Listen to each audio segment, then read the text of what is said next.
Question number 29, state and proof base theorem. First इसका statement लिख लेंगे। इसमें देखो E1, E2, E3 so on up to En are mutually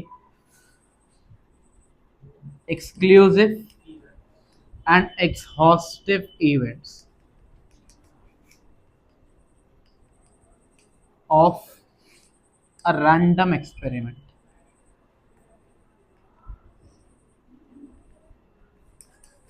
with P of EI not equals to 0 where I is equals to 1, 2, 3 so on up to n। तो यहां पर आप n number of events के लिए कर सकते हो calculate E1, E2, E3 so on up to En। और ये पूरे इवेंट्स क्या रहना है? फर्स्ट थिंग एक्सक्लूसिव रहना है एंड एग्जॉस्टिव रहना है। एक्सक्लूसिव एडिशन थ्योरम में पढ़े हम टर्म, ये सब अलग अलग, मतलब इससे इसका कोई लेना देना नहीं, ये इवेंट अलग है वो इवेंट अलग है। तो वो होते एक्सक्लूसिव इवेंट्स, और एग्जॉस्टिव इवेंट्स वो होते जो हो रहे एक्चुअली, डमी इवेंट्स नहीं है। जैसा कि 3 क्लास ऐसे, वो सामयिक क्लास खाली है, इवेंट्स में तो काउंट हो रहा, लेकिन वो क्या है? डमी इवेंट है। तो यहाँ पर क्या लेंगे हम? पूरे एग्जॉस्टिव इवेंट्स लेंगे, मतलब जो अक्कर होने वाले हैं। तो E1, E2, E3 so on up to En जितने भी इवेंट्स है क्या है? वो म्यूचुअली एक्सक्लूसिव है एंड एग्जॉस्टिव है, कोई एक रैंडम एक्सपेरिमेंट के। देन उसके साथ एक और कंडीशन आ रहा, probability of EI not equal to 0। EI का मतलब है probability of E1, probability of E2, probability of E3, probability of En। कोई भी आंसर 0 नहीं है। अब उन पूरों को लिखने से बेहतर क्या करें हम?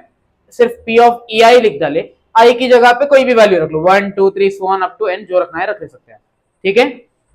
उसके बाद में for any event A of random experiment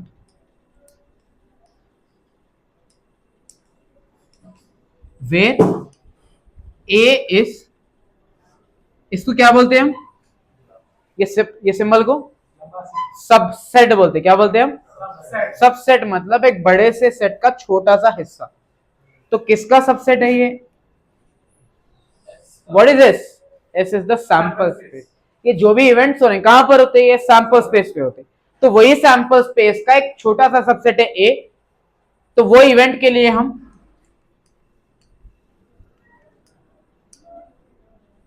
so for any event A of random experiment, A क्या है? ए सबसेट है एस का। एस क्या होता है? पूरे इवेंट्स का मिक्स होता है। ठीक है। तो उन्हें बोला के probability of E I given A is equals to, ये फॉर्मूला है जो अपने को प्रूफ करना है, P of E I into P of A given E I divided by sigma I is equals to 1 up to n P of E I into P of, ये formula हम starting में लिख लिए थे chapter के start में, बस इसको प्रूफ करना है। E I given A, I can be any number 1, 2, 3 so on up to n। E1 by A भी हो सकता है, E2 by A भी हो सकता है, E3 by A भी हो सकता है। प्रोबेबिलिटी का फॉर्मूला 1 डिवाइडेड बाय टोटल। जो इवेंट के लिए बोला ने, E1 के लिए बोला तो E1 ऊपर आता, और नीचे क्या आने वाला है? सबका सम 1, 2, 3 इवेंट्स दे रहा, तो तीनों का सम नीचे आता। लेकिन जिसके लिए पूछा, 1 के लिए पूछा तो 1 ऊपर, 2 के लिए पूछा तो 2 ऊपर, 3 के लिए पूछा तो 3 ऊपर। तो ये है आपका बेस थ्योरम। क्लियर है? अभी स्टेटमेंट याद करो, डेफिनेशन याद करो, फॉर्मूला याद करो, क्योंकि फॉर्मूला आप लोगों को प्रॉब्लम से भी काम आने वाला है। अब आ जाएंगे इसके प्रूफ पे। तो प्रूफ में सेम वही लिखेंगे जो अपन स्टार्टिंग में स्टेटमेंट में लिखे, E1, E2, E3 so on up to En। ये क्या है? Are mutually exclusive and exhaustive events and P of EI is not equals to, ठीक है। I की वैल्यू क्या है? 1 से लेके n तक है। अब since A is a subset of S, this A can be written as A intersection S। ऐसा क्यों? अब देखो, एक सैंपल स्पेस है इसके अंदर अलग अलग अलग अलग अलग अलग इवेंट्स हो रहे हैं पूरे, और ए क्या है, यही सैंपल स्पेस का एक सबसेट है, मतलब यही पूरे सैंपल स्पेस का एक छोटा सा हिस्सा है। तो क्या ए जाके कहीं ना कहीं एस में इंटरसेक्ट करता? यस, दोनों का इंटरसेक्शन मिलता है आपको, बिकॉज एस क्या है, उसी का एक छोटा सा हिस्सा है। तो हम क्या करें, क्या होता है इंटरसेक्शन देखे थे ना, खैर अपना टेस्ट में भी देखे हुए, परसों भी देखे। तो ए को क्या कर रहे हैं हम, लिख रहे हैं A intersection, then what is intersection, sorry what is sample space, जितने भी इवेंट्स ले रहे हैं आप सबका मिक्सचर। तो सबका मिक्सचर क्या होता, सबका यूनियन होता। क्या होता, कहां से कहां तक, आई की वैल्यू 1 से स्टार्ट हो रही, खत्म कहां पर हो रही,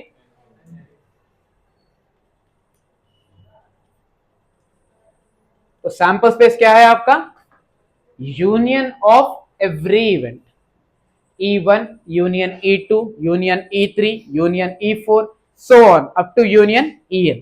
ये पूरों का यूनियन कर लो, आपको आता सैंपल स्पेस। अब यूनियन का पूरों का तो डालना मुश्किल है, मतलब जैसा यहाँ पर अपन करे थे, कहा है सिग्मा 10 इवेंट नहीं लिख सकते तो उसको हम टोटल लिख देते हैं यहाँ पे। वैसे हम क्या करें, यहाँ पे यूनियन लिख लिया सैंपल स्पेस का, किसका यूनियन, EI का। अब आई क्या हो सकता है, 1 से लेके एन तक, वो कहां पे देख रहे हैं, 1 2 3 कहां तक जाना अपने को, क्लियर है। तो आप क्या करेंगे, एस को रिप्लेस करेंगे खाली, union I is equal to 1 up to N E I से, क्लियर है। अब बस आप ये ए इंटरसेक्शन अंदर लेके चले, तो union I is equal to 1 up to n, तो ये बन जाता ए इंटरसेक्शन, क्लियर है। ये ए इंटरसेक्शन क्या करें हम, लेके जाके अंदर रख दिए।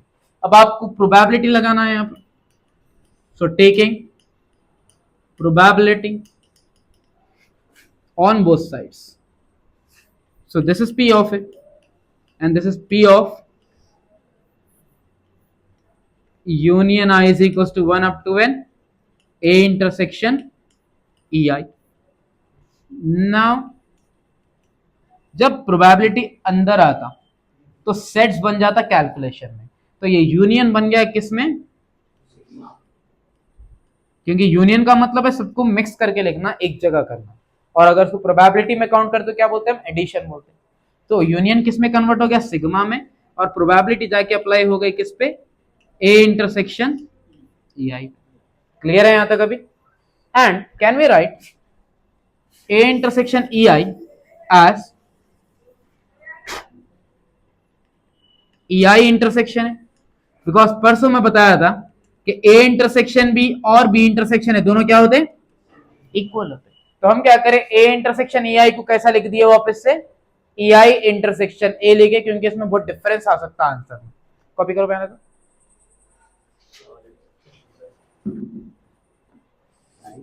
सो probability of A is equals to, इधर देखो, अगर हम यहाँ पे मल्टीप्लीकेशन थ्योरम लगाए, जैसा कि पहले होता है ये P of EI, sigma I is equal to 1 up to n, क्या बनता है ये पहले, P ऑफ EI, और ये इंटरसेक्शन का मतलब होता है मल्टीप्लीकेशन। ए क्योंकि ई के बाद हो रहा तो हम उसको कैसा लिखते, ए गिवन EI। क्लियर है ये स्टेप, इसको रख लेंगे हम इक्वेशन नंबर 1।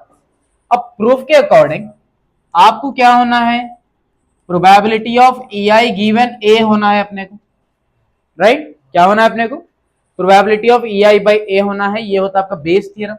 अभी हम मल्टीप्लीकेशन में या फिर कल देख लिए होंगे शायद, इसको लिखने का तरीका कैसा है, ए इंटरसेक्शन EI होता है, डिवाइडेड बाय नीचे कौन है, कंडीशनल प्रोबेबिलिटी का definition, right, A intersection EI by P of A, ये है कंडीशनल प्रोबेबिलिटी। देन क्या ए इंटरसेक्शन EI को आप वापस से EI इंटरसेक्शन ए लिख सकते हैं, why, because A intersection B is equal to B intersection, divided by क्या है, then finally P of EI given A is equal to, पहले आता प्रोबेबिलिटी ऑफ EI, इंटरसेक्शन हट क्या आता है N2, ये क्या हो जाता है A बाई EI, यानी A given EI divided by, now what is P of A from equation number 1, sigma I is equals to 1 up to n probability of EI into probability of hence proof. Yes, आया समझ में ये?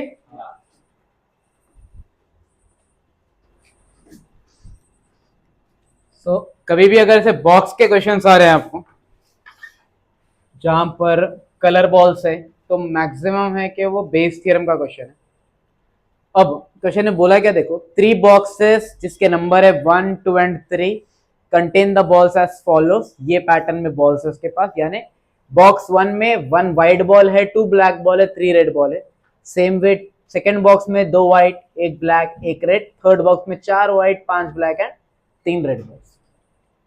एक box को ने क्या करा, randomly select करा। ऐसा नहीं कि कुछ ट्रिक लगा के प्ले ने करके पिक ने करा, रैंडमली एक बॉक्स उठा लिया, ठीक है। जैसा वो रैंडमली बॉक्स उठाया, उसमें हाथ डाला और रैंडमली उसमें से एक बॉल पिक कर लिया। One box is randomly selected and A ball is drawn from it. If the ball is red, जो बॉल उन्हें रैंडमली पिक करके निकाला, वो बॉल क्या निकला? आपको मालूम करना है कि वो रेड बॉल है बॉक्स 2 का। Then find the probability that it is from box 2। तो अब यहां पर बेस थ्योरम में क्या है, देखो, पहले आते मेन इवेंट्स, जहां पर हम लेते हैं E1, E2, E3 so on up to En। फिर एक इवेंट कंसीडर करते हैं हम जो कि मेन इवेंट्स का एक सबसेट है, which is called as A. तो अब यहां पर E1, E2, E3 किसको देना है और ए किसको देना है, वो मैटर करता है। अगर वो सही से पकड़ लिया, अब तो आंसर आराम से हो गया। इंजीनियरिंग में one of the most important question है Bayes theorem, long answer almost ऐसे ही है। कैसा रहता है उसमें, मशीन है, 3 मशीन है, तीनों मशीन जैसे डिफेक्टिव स्क्रूज बना रहे, तो 3 मशीन 3 बॉक्सेस है। डिफेक्टिव स्क्रू रेड बॉल है। हर मशीन का प्रोडक्शन देता, मतलब ये मशीन इतने अच्छे बना रही, इतने खराब, मतलब टाइप ऑफ क्वेश्चन है वो। जैसा है बॉक्स है, अपने पास आईपी में अर्न बोल क्या था, URN, earn, earn 1, earn 2, earn 3। Earn क्या होता, थैला जो बनी हुई रहती, देखो, कपड़े की, उसके अंदर सेम ऐसे ही बॉल्स देता उन्हें। अर्न 1 में इतने बॉल्स, इतने बॉल्स, इतने बॉल्स। वही सेम केस, रैंडमली एक अर्न सेलेक्ट करे, उसमें से एक रैंडमली बॉल पिक करे। अगर बॉल निकला रेड, व्हाइट या ब्लैक, मालूम करो कि वो अर्न 1 का है या 2 का है या 3 का है, कोई भी एक पूछता हूं, ठीक है। अब आ जाएंगे मेन क्वेश्चन पे। तो हम क्या करेंगे, यहाँ पर पहले मेन इवेंट्स कंसीडर करेंगे अपने बॉक्सेस का, क्योंकि पहला काम है उन्हें रैंडमली बॉक्स को पिक करने वाला है। तो हम बोलेंगे late E1, E2, E3 be the events of selecting box 1, 2, 3 respectively। Means E1 एक इवेंट ले रहे हैं जहां पर बॉक्स 1 सेलेक्ट हो रहा, E2 एक इवेंट ले रहे हैं जहां बॉक्स 2 सेलेक्ट हो रहा, और E3 एक इवेंट ले रहे हैं जहां पर बॉक्स 3 सेलेक्ट हो रहा। अगर मैं प्रोबेबिलिटीज निकाल रहा हूं इसकी, what is the probability of E1, what will be the probability of E2 and what will be the probability of E3? क्या होती, फॉर्मूला है वांट बाय टोटल, ठीक है। टोटल बॉक्सेस कितने हैं, 3। सिर्फ एक बॉक्स सेलेक्ट करना है, तो वांट अपना 1 है, टोटल कितना है, तो आंसर इज 1/3, 1/3 एंड 1/3। अगर रैंडमली सेलेक्ट कर रहे हैं तब आपका आंसर इक्वल मिलता, मतलब 3 बॉक्स है तो 1, 1, 1, 4 बॉक्स है 1/4, 1/4, 1/4, 1/4। लेकिन अगर कोई कंडीशन दे रहा, जैसा कि नेक्स्ट क्वेश्चन में करेंगे, तो वहां पे अलग केस है। तो ये क्लियर है अपना भी। Now consider a be the event, मतलब एक सबसेट की बारी आ गई। सबसेट कौन है, रेड बॉल पिक करना एक सबसेट है, क्योंकि पूरे बॉक्सेस में से रेड बॉल तीनों में भी, ठीक है। तो हम क्या बोले, ए be the event of drawing a red ball, clear?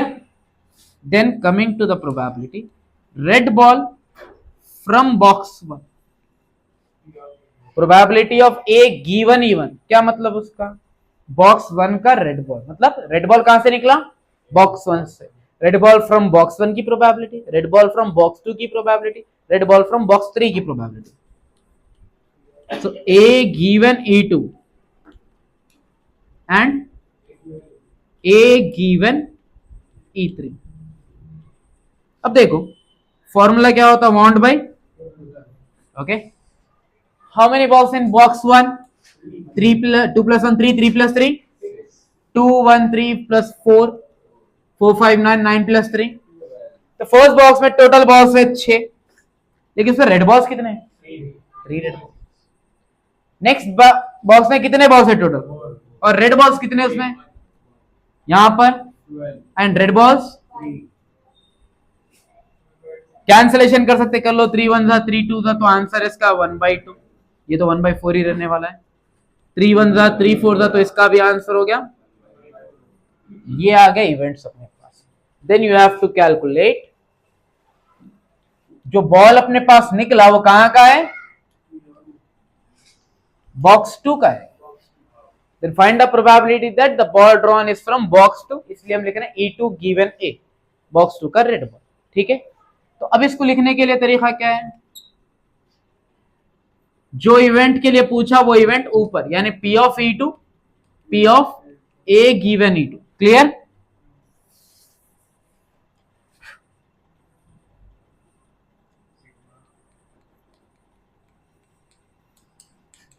Sigma का मतलब क्या था, एडिशन, मतलब तीनों इवेंट्स, 3 इवेंट क्यों, क्योंकि 3 बॉक्सेस दिया आपने, तो कैसा लिखेंगे हम, P of E1, P of A given E1 plus P of E2, P of A given E2 plus P of E3, P of,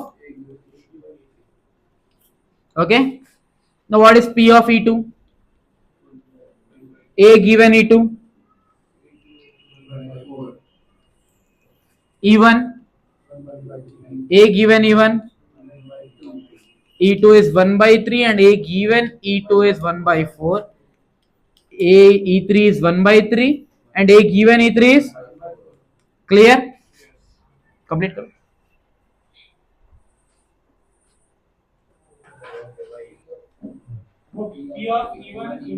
सो पहले बेस थ्योरम का फॉर्मूला देखो, P of EI given A is equals to P of EI into P of A given EI divided by sigma I is equals to 1 up to n P of EI into P of A given EI। ये formula apply करें हम अपने given condition पे, तो आपको होना क्या था, देखो E2 गिवन A होना था, तो I की जगह पर कौन है, सिर्फ 2 है, तो हम क्या करें, ऊपर का जो पार्ट है वांट, आपको प्रोबेबिलिटी क्या बनने वाली है, E इंटू A बाई, ये आपका कंप्लीट प्रोबेबिलिटी होती है। तो P ऑफ EI मतलब जो आपको पूछ रहा क्वेश्चन, जैसा कि अपने पास 2 पूछा, सिर्फ वो इवेंट ऊपर, P of E2, P of A given E2, नीचे आना क्या है, सिग्मा, किसका सिग्मा, जितने भी प्रोबेबिलिटीज है, 1 है 2 है 3 है, तो E1 का आंसर, E2 का आंसर, E3 का आंसर, तीनों के बीच में क्या आना है, प्लस, क्योंकि पूरों को क्या करना है, सम करना। जिसके लिए पूछा वो ऊपर, जिसके लिए मतलब E2 पूछा तो E2 ऊपर, E1 पूछा तो E1 ऊपर, और नीचे पूरे आ जाएंगे, पूरे इन द सेंस ये प्रोबेबिलिटी सबके लिए अप्लाई होती है। E1 के लिए वो तो E1 A by E1, E2 के लिए E2 A by E2, E3 के लिए E3 A बाई E3, बस नीचे तीनों लिखे। सिग्मा का मतलब क्या होता है, ऐड करने को बोलते, वही तो करे अपने यहाँ, ये फॉर्मूला है खाली, फॉर्मूले में देखो यहाँ पे इसलिए लिखे अप टू एन इवेंट्स है, वहां पर ऐड कर लेते रहते आप, 1 2 3 4 5 6 7 100 तक जाते, 100 तक ऐड करते, तो इसलिए अपन क्या करें, यहाँ पर ऐसा लिखे थे, ठीक है, सिग्मा रिप्रेजेंटेशन है, करना क्या है, लेकिन आपको टोटल ऐड करना है। अभी आ जाते प्रॉब्लम पे, ऊपर 1/3 है और नीचे देखो सबके अंदर 1/3 है, तो क्या हम कॉमन ले सकते हैं, सो 1/3 इंटू 1/4 डिवाइडेड बाई, अगर 1/3 डिनोमिनेटर से बाहर आया तो अंदर है 1/2 plus 1/4 plus 1/4, cancel this 1/3 and 1/3। अब बोलो 2 4 4 एलसीएम क्या आता, 4 विल बी द एलसीएम, तो यहां बचा 2 1 जा 2, 2 2 जा 4, ये 4 चले गया तो 1 बचा, ये 4 चले गया तो बचा 1, और कैंसल दिस 4 एंड 4, तो ऊपर है 1 एंड नीचे 2 plus 1 3, 3 plus 1, so the probability of getting the red ball from box 2 is 1/4।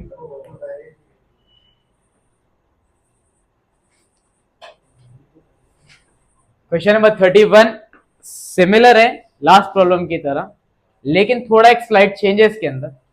3 boxes B1 B2 and B3 contain balls with different colors as shown below। B1 जैसा last question में दिया था वैसे ही दे डाला, नंबर्स अलग है, मतलब पहले क्वांटिटी अलग थी अब क्वांटिटी अलग है, लेकिन वहां पर हम जो बॉक्स सेलेक्ट करे थे बैग या बॉक्स, वो रैंडमली सेलेक्ट करे थे।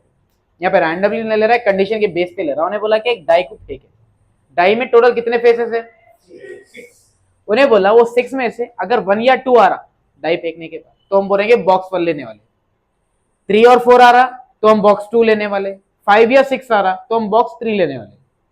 ठीक है, रैंडमली पिक नहीं कर रहे हैं, बल्कि हम डाई फेंक रहे हैं। डाई फेंक के अगर 5 आ गया बाई चांस तो हम बॉक्स 3 ले लेंगे, डाई फेंक के अगर 3 आ गया तो हम बॉक्स 2 ले लेंगे, डाई फेंक के अगर 6 आ गया तो बॉक्स 3 लेंगे फिर से। वो हिसाब से बॉक्स सेलेक्ट करो। अब ये हिसाब में बॉक्स सेलेक्ट कर लिया, die is thrown, b1 is chosen if 1 or 2 turns up, b2 is chosen if 3 or 4 turns up, b3 is chosen if 5 or 6 turns up. Having chosen a box in this way, a ball is chosen at random from this box.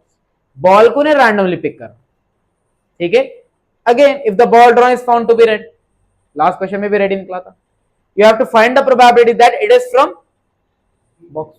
Same last question की तरह है, बस खाली जो bag select करना है, box select करना है, उसके लिए कंडीशन अलग है। तो आप क्या करेंगे अब यहाँ पर सेम वे, E1 एक इवेंट लेंगे जहां पर बॉक्स B1 सेलेक्ट हो रहा, E2 एक इवेंट लेंगे जहां बॉक्स B2 सेलेक्ट हो रहा, और E3 एक इवेंट लेंगे जहां पर box, probability of E1 calculate करेंगे, प्रोबेबिलिटी ऑफ E2 कैलकुलेट करेंगे एंड प्रोबेबिलिटी ऑफ E3। ये आप लोग करना है, मैं बस बता रहा हूं। डाई में टोटल फेसेस कितने हैं, तो वांट बाय टोटल में टोटल तो आ गया 6। देन कितने फेसेस आए तो आप बॉक्स 1 लेने वाले हैं, 2 फेसेस। कितने फेसेस आए तो बॉक्स 2 लेने वाले हैं, 2 फेसेस। कितने फेसेस आए तो बॉक्स 3 लेने वाले, अगेन 2 फेसेस। तो और want is 2 and total is, then again 2 1s are 2 3s answer है 1/3, 2 1s are 2 3s आंसर है 1/3, 2 1s are 2 3s आंसर है 1/3। अगेन वही आंसर आया, बट अगर आप डायरेक्ट डालेंगे तो मार्क्स कटते, क्योंकि ये कंडीशन देने का मतलब नहीं रहता। तो 2/6 करके 1/3 डालो जब काम आता। अच्छा, let A be the event of drawing a red ball. Red ball from box 1 क्या बनता, टोटल बॉक्स 1 में कितने बॉल्स है, 5 है, रेड कितने हैं, 2 है, तो आंसर क्या हो गया इसका, इसका क्या होता 4/9, इसका क्या होता 2/9। प्रोबेबिलिटीज आ गए। टोटल बॉल्स कितने, 3 2 5 5 4 9, 4 3 7, 7 + 2 9, 5। तो रेड बॉल निकालना है तो 2/5, 4/9, 2/9। उसके बाद आपको क्या करना है, अगेन बॉक्स 2 का रेड बॉल होना है, यानी E2/A। तो आप यहाँ पे अप्लाई कर लो बेस थ्योरम, आपको आंसर आ जाता। एक क्वेश्चन है जहां पर उन्हें 2 बैग्स दिया था, खाली बैग 1 बैग 2, वहां पर भी डाई का कंडीशन दिया उन्हें। कैसा दिया condition, a die is thrown, bag 1 is selected if 1 or 2 turns up, 1 or 2 turns up. कब, डाई फेंके 1 और 2 आया तो बैग 1 लेंगे बोला, and the bag 2 is selected for the remaining faces. मतलब 3 4 5 6 आया तो बैग 2 लेने वाला है। वहां पे प्रोबेबिलिटी अलग होती, बिकॉज टोटल फेजेस 6 है, बैग 1 2 फेसेस पे आ रहा, लेकिन टोटल फेजेस 6 है, बैग 2 किस पे आ रहा, 4 फेसेस।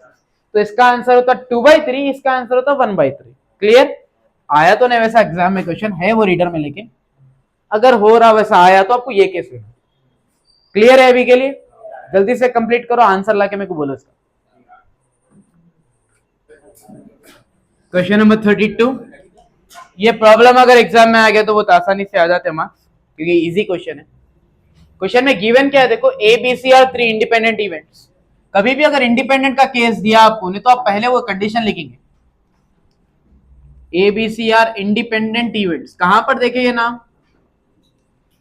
मल्टीप्लीकेशन थियरम का एक केस है। देखो ए और बी अगर इंडिपेंडेंट इवेंट्स है तो वहां पर गिवन ए का केस नहीं आता।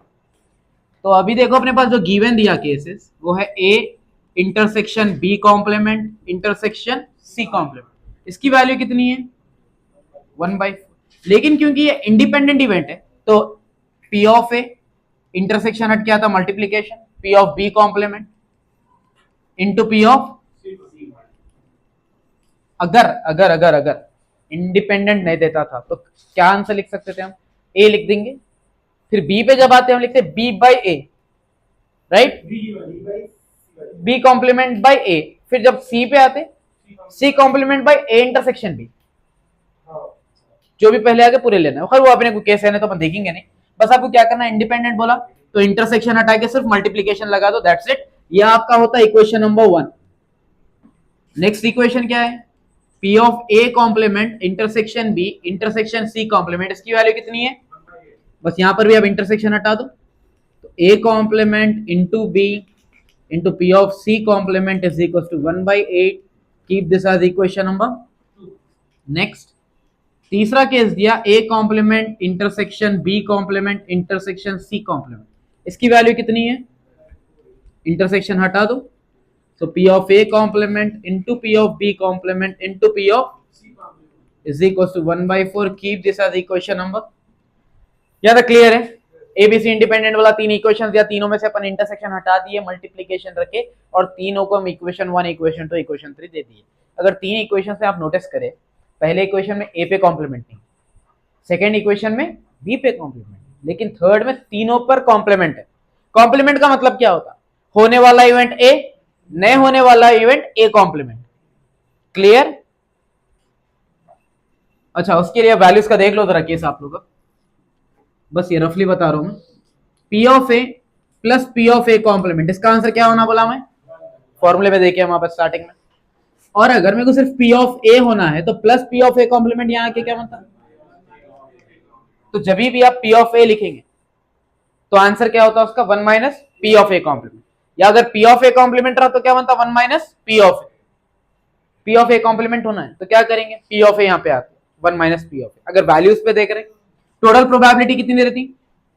Total probability is 1। अगर 1 की जगह मैं लिखा 0.8 A की प्रोबेबिलिटी है, तो A कॉम्प्लीमेंट की प्रोबेबिलिटी कितनी होती? 0.2 बोलेंगे आप। टोटल कितना है? 1 है, 1 में से 0.8 अगर A की प्रोबेबिलिटी है तो A कॉम्प्लीमेंट की कितनी होती? होने की प्रोबेबिलिटी 8, नहीं होने की 2। अब अगर मैं परसेंटेज की बात करूं, 40% होने की प्रोबेबिलिटी है, नहीं होने की 60%। उसी को तो डेसिमल में लिखे अपन, 40 बोले तो 0.4, 60 बोले तो 0.6। ओके, 33% होने की प्रोबेबिलिटी, नहीं होने की 67%। क्लियर? अगेन, होने की प्रोबेबिलिटी है 1/8, नहीं होने की यानी 1।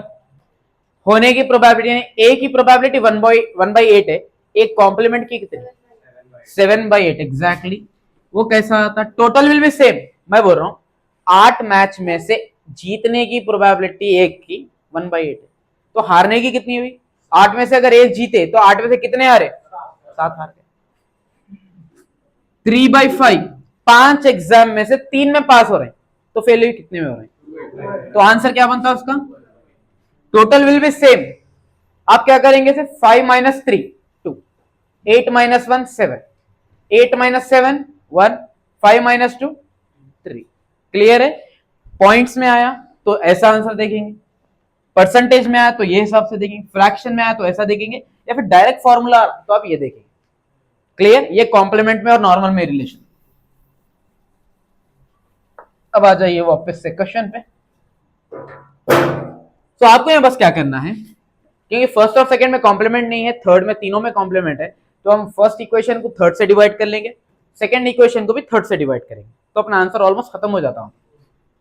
डिवाइड 1/3। फर्स्ट इक्वेशन क्या है? P of A, P of B complement, P of C complement by third equation A complement, B complement, C complement. First equation का RHS है 1/4, थर्ड इक्वेशन का RHS है दिस 4 and 4 गेट कैंसिल, तो RHS में क्या बच गया? C complement, C complement, B complement, B complement, तो बचा कौन यहां पर? क्लियर है? वही कर रहे हैं ना, पहले अपन लिख लिए यहाँ पे। अभी डिवीजन में इधर आई क्या होता है? Multiple. So P of A is equal to P of, okay, but अपने को A कॉम्प्लीमेंट नहीं होना है, we have to find the probability of A, B and C। What is P of A complement? It is 1 minus P of A। Minus P of A इधर आगे क्या बना? P of A plus P of A, then finally probability of A का answer कितना आ गया? 1, 2 multiplication में यहां आके क्या बना? The probability of A is 1/2। 1/3 करने पे ए का आंसर आ गया, 2/3 करने पे बी का आंसर आता, तो कर लो फिर डिवाइड। डिवाइड इक्वेशन 2 बाय, तो P of A complement P of B P of C complement, इसका आंसर है। देन डिनोमिनेटर में तीनों पे कॉम्प्लीमेंट है, A complement B complement C complement is equal to 1 by A complement C complement गया, बचा यहां पर P of B by P of B complement, 4 1 जा, तो यहां बचा 1/2, cross multiply 2 into P of B complement into 1, clear. Again what is P of B complement, 1 minus P of B यहां पर आके क्या बना, is equal to 1, 2 plus 1 is equal to क्या बचा, देन पी ऑफ बी का answer. लेकिन अब देखो और एक डिवाइड करने के लिए इक्वेशन बचा नहीं, लेकिन आपके पास वैल्यूज तो मिल गए दो, तो दोनों वैल्यूज लेके जाओ, फर्स्ट सेकंड में कहीं पर भी डालो आपको आंसर मिलता है। लेकिन अगर मैं फर्स्ट में बाई चांस सब्स्टिट्यूट करूं, तो फर्स्ट में पी ऑफ ए है, पी ऑफ बी नहीं है, वहां पर क्या है, वहां पर पी ऑफ बी कॉम्प्लीमेंट है, तो अपने को पी ऑफ बी तो मिल गया, बाजुक से मालूम कर लो बी कॉम्प्लीमेंट का आंसर भी टोटल 3 है, लेकिन कॉम्प्लीमेंट का आंसर क्या होता है, 3 माइनस 1, तो अब आप क्या करेंगे, पी ऑफ बी कॉम्प्लीमेंट की वैल्यू 2/3, पी ऑफ ए की वैल्यू 1/2 लेके जाके कहां रखेंगे, फर्स्ट इक्वेशन। कंप्लीट करो, मैं बता रहा हूं।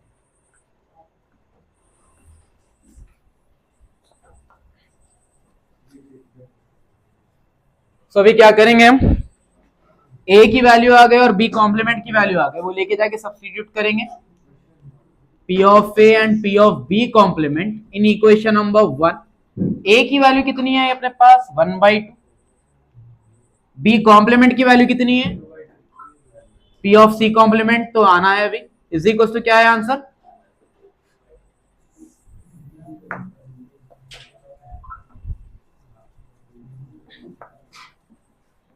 Then this 2 and this 2 get cancel, बचा है क्या यहां पर, into P of C complement is equal to 3 division में यहां पर आके ऊपर आ गया, तो ये आ गया किसका आंसर, बट सी कॉम्प्लीमेंट होना है, सी की वैल्यू होना है, तो P of C is equals to total will be 4, 4 minus 3, therefore P of A is equals to 1/2, P of B is equals to 1/3 and P of C is equals to, understood?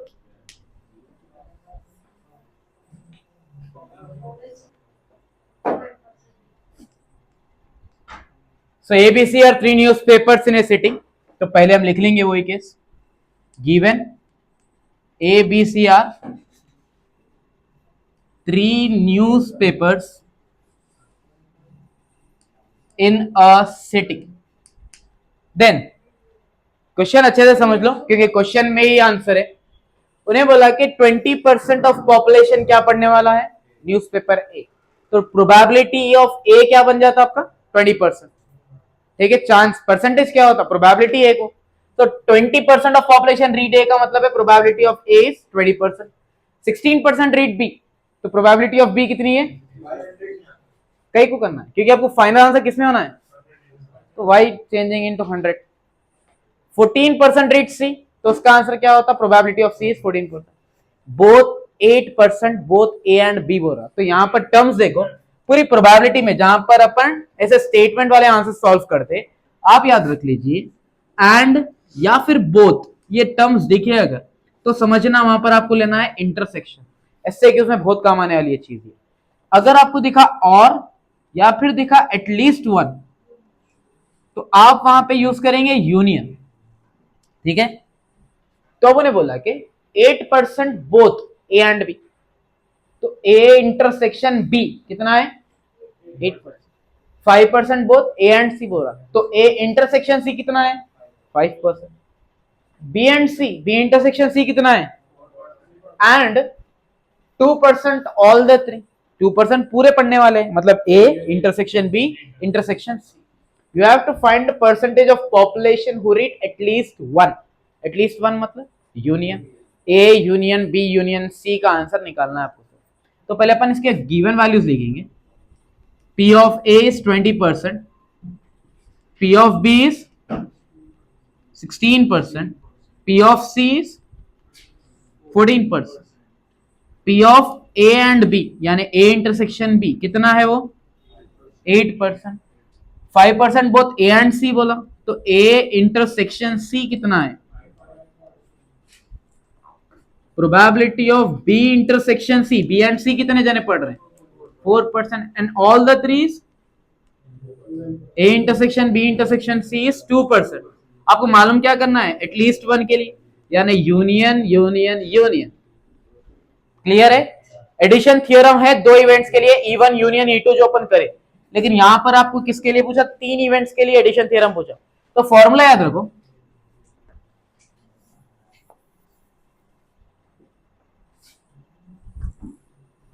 Addition theorem for three events is P of A plus P of B plus P of C minus P of A intersection B minus P of A intersection C minus P of B intersection C plus P of A intersection B intersection C। Simple है, देखो single events को add करो, दो events को subtract करो, तीन events को add करो। पहले आप ए के लिए अलग दे रहे हैं, बी के लिए अलग दे रहे हैं, सी के लिए अलग दे रहे हैं, A B A C B C, then all the three. नहीं याद हो रहा फॉर्मूला, तो यहां पर ये formula P of A plus P of B plus P of C minus A intersection B minus A intersection C minus B intersection C plus A intersection B intersection C, इसी को ले लेके formula बना दो, then substitute करो values. इसकी value कितनी है 20, 16, 14 minus A intersection B 8, A intersection C 5, B intersection C plus A intersection B intersection C 20 plus 16 36, 36 plus 14 50, 50 में से 8 गए 42, 42 में से 5 गए 37, 37 में से 4 गए 33, 33 में 2 ऐड करो, therefore 35% of population read at least one newspaper. समझ में आया? क्लियर है?